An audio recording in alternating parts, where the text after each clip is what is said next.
Ay mga kaitlog, part 2 na natin ng pag-separate ng fertile kaitlog natin. Actually, na-separate na natin kanina. Natapos na tayo. Meron tayong 33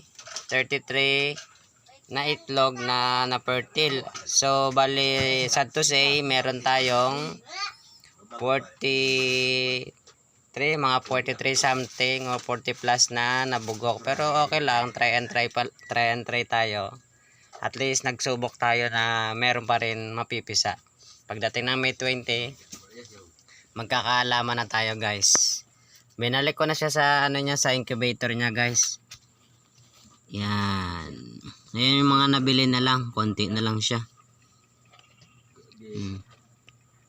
Pero mabubuhay yan, tiwala lang . Ganun talaga ang pagnenegosyo sa pagdating ng pagmamanukan soon.